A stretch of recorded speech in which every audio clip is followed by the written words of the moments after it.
Assalamualaikum warahmatullahi wabarakatuh. Alhamdulillah allazi an'amana bi ni'matil Islam wal yaqin.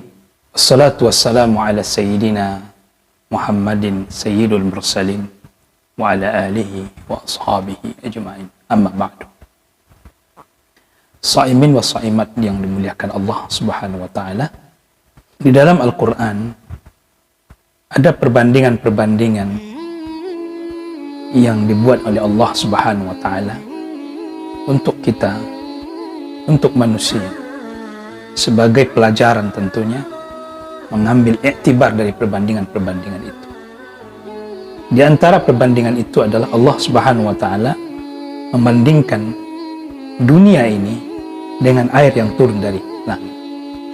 Dalam surah Yunus ayat yang ke-24, Allah Subhanahu wa taala berfirman, "Innama mathalul hayatid dunya." Hanya saja perumpamaan kehidupan dunia ini, kama in anzalnahu, seperti air yang kami turunkan dari langit. Kami turunkan dari langit. Fakhtalata bihi nabatul ard. Dengan air tersebut maka suburlah tumbuh-tumbuhan. Bisa dimakan oleh manusia sebagiannya dan begitu juga oleh hewan. Yang menarik dari firman Allah ini adalah Allah Subhanahu wa taala membandingkan kehidupan dunia ini dengan air yang turun dari langit. Kenapa tidak air yang ada di bumi ini? Kenapa air yang turun dari langit, yaitu hujan? Saudara-saudara yang dimuliakan Allah, setidaknya ada 3 yang bisa kita ambil hikmahnya di sini. Yang pertama adalah Allah Subhanahu wa taala ingin mengajak kita berpikir sebenarnya, bertafakkur dengan nikmat yang Allah berikan kepada kita, yaitu nikmat air. Bahwasanya air ini Allah Subhanahu wa taala turunkan dari langit ke bumi ini, yang sebenarnya adalah berasal dari bumi juga. Ketika Allah Subhanahu wa taala memanaskan atau menyinari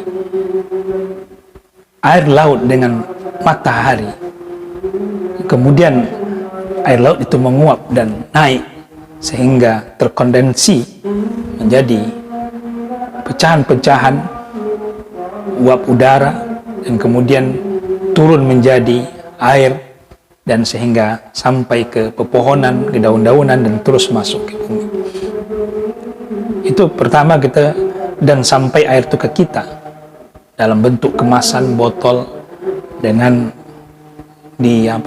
dikelola oleh sebagian orang sebagai pendapatan tentunya untuk mereka, dan sampai kepada kita dengan bingkisan yang unik sehingga kita bisa menikmati air itu.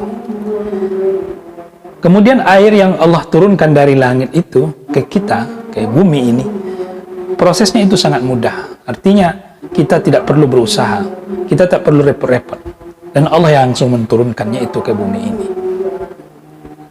Jadi kita tidak proses membuat hujan, tapi Allah sendiri yang membuatnya langsung. Artinya turun langsung ke bumi ini.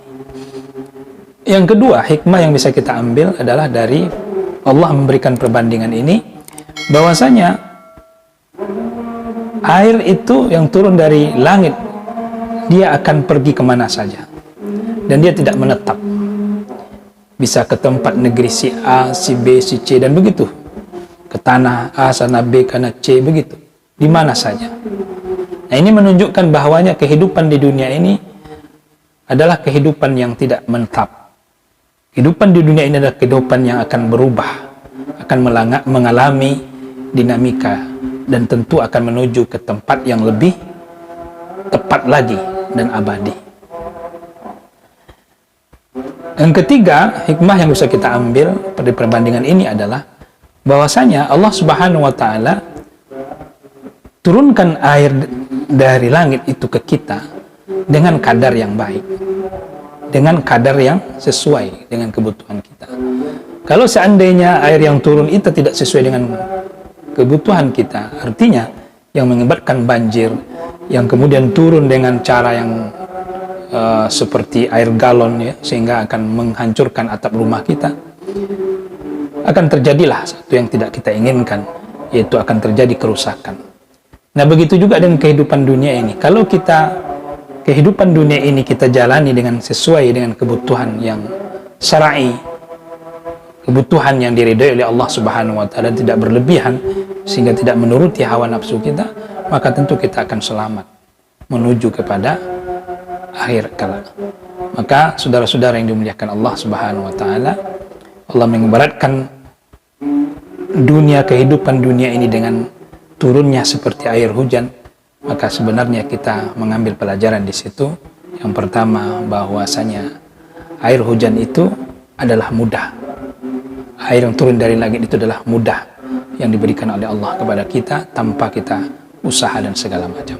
Begitu juga dunia ini mudah bagi kita sebenarnya. Dan kenapa kita lebih repot, lebih rumit dalam kehidupan dunia sehingga kita mengabaikan kehidupan akhirat.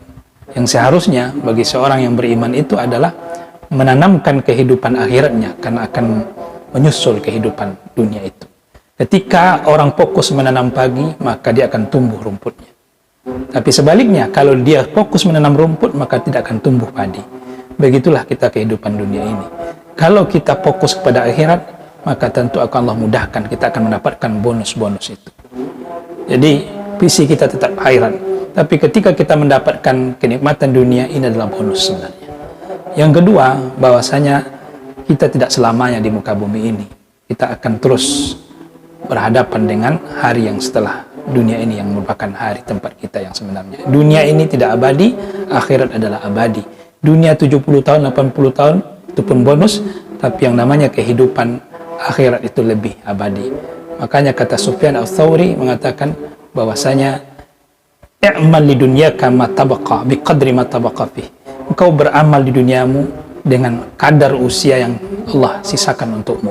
Begitu juga engkau beramal untuk akhiratmu dengan kadar yang Allah sisakan untukmu. Apa maknanya? Memang kita tidak akan sanggup untuk menghadapi akhirat dengan usia kita yang di dunia yang sedikit ini. Amal kita yang sedikit ini dengan 70 tahun atau 80 tahun paling lama, kemudian kita ingin menghadapi kehidupan akhirat yang abadi, tentu tidak akan bisa. Tapi itu akan bisa kita lakukan kalau kita semua peruntukkan semua yang kita lakukan di muka bumi ini karena Allah Subhanahu wa taala. Maka Allah akan berikan balasan terbaik tentunya nanti di akhirat, kehidupan yang abadi. Yang ketiga, saudara-saudara, maka ketika kita hidup di dunia ini jangan berlebihan, karena kita memiliki standar. Kalau kita berlebihan, maka itulah yang membuat kita hancur dan binasa. Semoga bermanfaat apa yang kami sampaikan, dan mudah-mudahan Allah meridhai apa yang kita lakukan. Fa'tabiru ya ulil albab la'allakum tuflihun. Subhanakallahumma bihamdika asyhadu an la ilaha illa anta astaghfiruka wa atubu ilaik. Wassalamualaikum warahmatullahi wabarakatuh.